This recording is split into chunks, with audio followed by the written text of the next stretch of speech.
Good day to everyone. Testing. All right. Good evening, everyone. Today, this presentation is going to talk about the 4 basic types of innovation and how it could improve my industry. First of all, we will run through the introduction on what is innovation. Innovation is a process to convert an idea into products or services to create value for customers.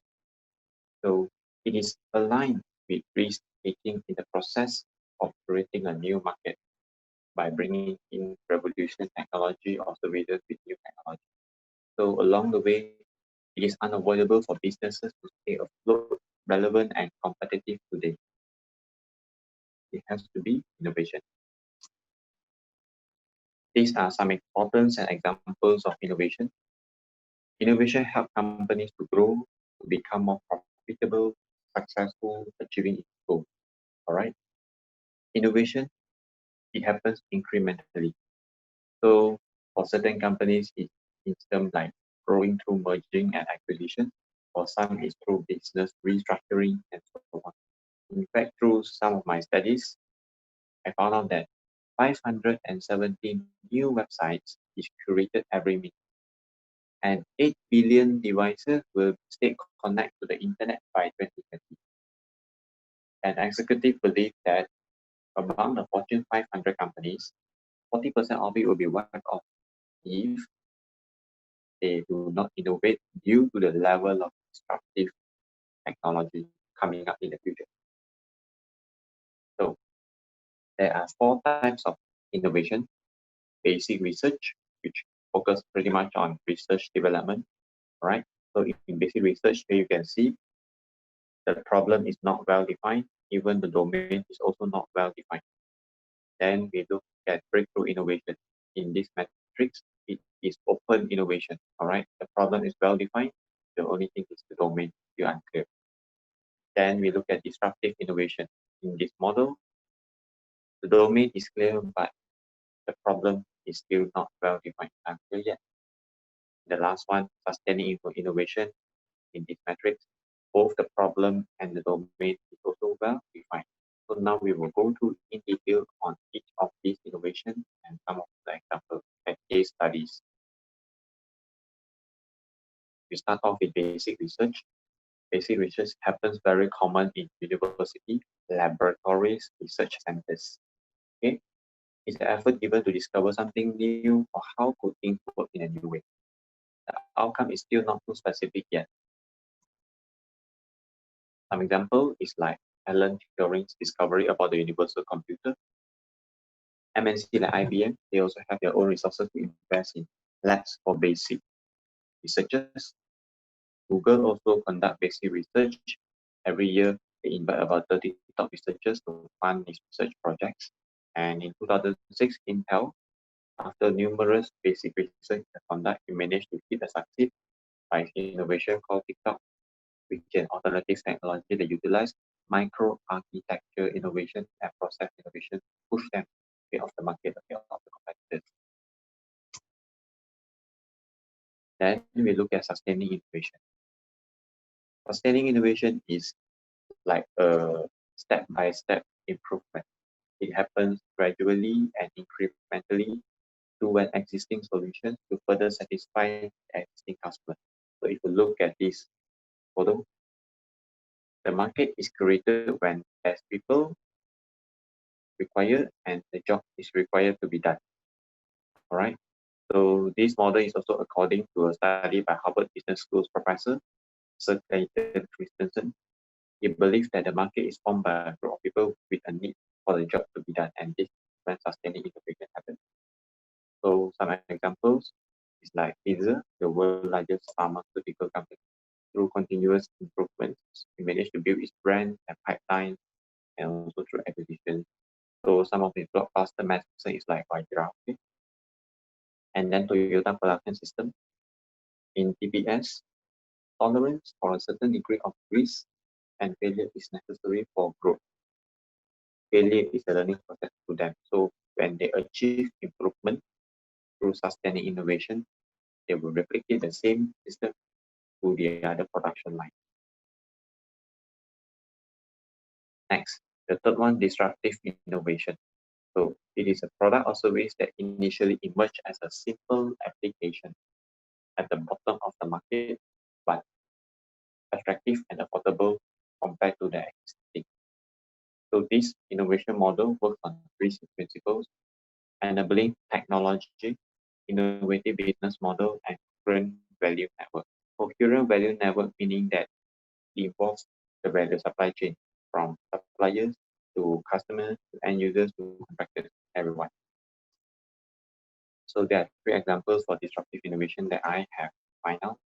First one is Apple. When it first launched the iPod, it is really a disruptive innovation because now people don't need to buy a CD and a player to listen music. It integrates hardware, software, and services into one. It makes profit. Then Netflix is the first content producer that introduced movie streaming services to the market. It replaced the traditional business model. Also, Airbnb, it offers a new solution to the market with minimum labor and fixed costs at a lower rental cost. So, for example, if you rent Airbnb for an entire apartment, the rate possibly is about equivalent to a 4 to 5 star hotel. All right. And if you look at your renting a private room, it's almost equivalent to 1 and 2 star hotel. So the cost lower than hotel, but hospitality services is very personalized. Next, we look at breakthrough innovation. Breakthrough innovation happens when a new product, service, and technology is brought to the market, which previously is impossible, has never happened before. It creates a new market. Some examples of breakthrough innovation include Zipcar and Cafe Direct. For example, Zipcar, you don't need to go to walk to the taxi station to book a car for now. You can rent a car through apps, website, counters, or even through in person. So these kind of services is a new service that has not happened in the past. The breakthrough innovation. Next, we will look at the conclusion and some suggestions that I would like to suggest for my organization. My industry, I come from a high pressure hydraulic industry, which is pretty much industrial engineering. So for me, I suggest sustaining and disruptive innovation for my company.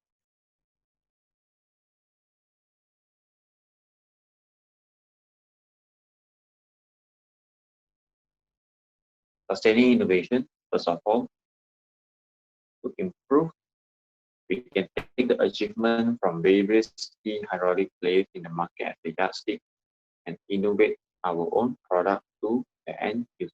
For example, hydraulics today is no longer totally mechanical. It integrates a lot of